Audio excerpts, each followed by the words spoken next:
ได้สีจังหวะเนี่ยผู้ได้สีลำก่อนพวกเขาอยู่ใสเนี่ยเอาจะอยู่สวรรค์เขตนครไกรสอนนี่ละเพราะฉะนั้นอนุจักว่าอยู่สวรรค์เขตต้องลำสีจังหวะ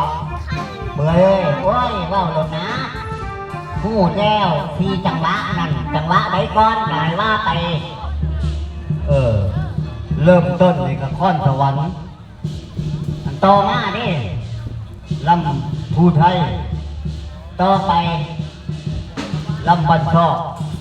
ต่อไปอีกลำตังหวายใครอยากสิลำตังหวายกูก็ได้แน่อีแกนได้ขนาดอีแกนมันลำบันชอบโอ้ยคอยบ่ฮู้บันชอบบันหวยละว้าย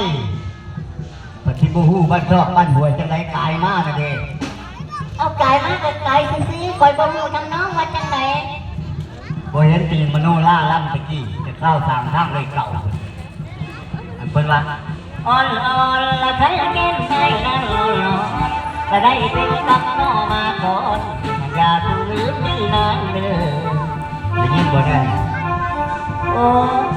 แต่ยังอยู่คอยบ่จีก่อนโอ้ยมันก็พอตายไม่เกิดไม่เลยไอ้แบบนี้บ่จักว่าก่อนมัน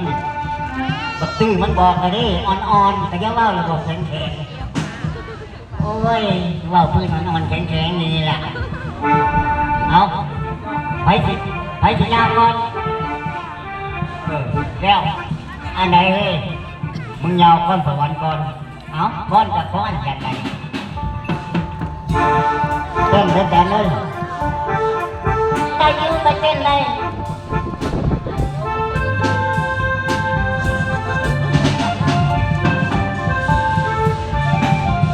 โอ้ยแล้วจังหวะอันนี้น้องมาเพิ่นอันนั้นว่าพรสวรรค์บ่แม่นพรละเย็นจันบ่แม่นพรละกาบุ